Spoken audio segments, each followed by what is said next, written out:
Pierre Romançon est né à Thurey, à 20 km de Clermont, le 14 juin 1805. À Thurey, dans la plaine de la Limagne, la maison natale de Pierre Romançon existe toujours. Il s'agit d'une modeste demeure composée d'un rez-de-chaussée et d'un étage attenant à une ancienne grange. Aujourd'hui transformée en musée, elle est ouverte aux visiteurs et renferme les souvenirs des premières années de la jeunesse du futur saint. Il avait 13 ans lorsque il accompagna ses parents au marché de Clermont, Notre-Dame-du-Port. Et il fut intrigué par des religieux vêtus de noir, portant un manteau aux manches flottantes. Il interrogea ses parents pour savoir qui étaient ces religieux et on lui répondit que c'étaient des instituteurs, des frères des écoles chrétiennes. À 16 ans, il entra au noviciat. On l'appela frère Bénilde. Il fut maître à Aurillac d'abord, puis en d'autres écoles d'Auvergne. En 1841, il quitte l'Auvergne pour le Gévaudan. Lorsqu'il mourut, en 1862, toute la population de ce pays avait une certitude, le frère Bénilde est un saint.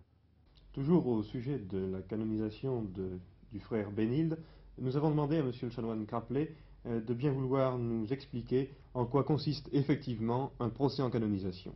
Des demandes sont faites à Rome, d'abord par l'intermédiaire du diocèse où le saint est mort. L'évêque du lieu, s'il juge que la cause est recevable, fait instruire un procès diocésain où on recherche minutieusement tous les témoignages possibles.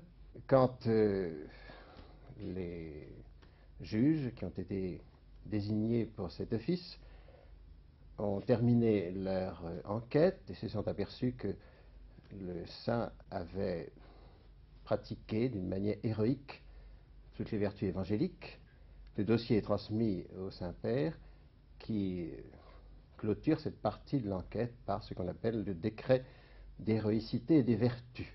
Pour qu'il soit béatifié, il est requis en plus que soient reconnus comme réels 2 ou 3 miracles. De son vivant, frère Bénilde ne fit pas de miracle, ou du moins, il s'arrangea pour qu'on ne le connût pas. À son enterrement, une paralysée retrouve la marche. Depuis, les faveurs se poursuivent. Reste l'étape définitive de la canonisation. Là, 2 autres miracles sont requis, sont examinés directement à Rome, et la procédure est à peu près la même.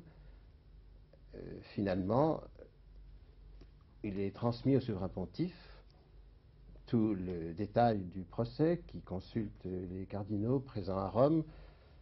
La congrégation des rites présente tous les documents en sa possession et au jour fixé, le pape lui-même en personne intervient pour déclarer officiellement qu'un serviteur de Dieu, c'était hier Saint Bénilde, est désormais inscrit au catalogue des saints et qu'on peut lui rendre un culte public.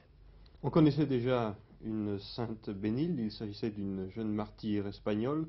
Maintenant que Saint Bénilde est officiellement répertorié, est-il possible dès à présent de baptiser de jeunes garçons sous le nom de Bénilde?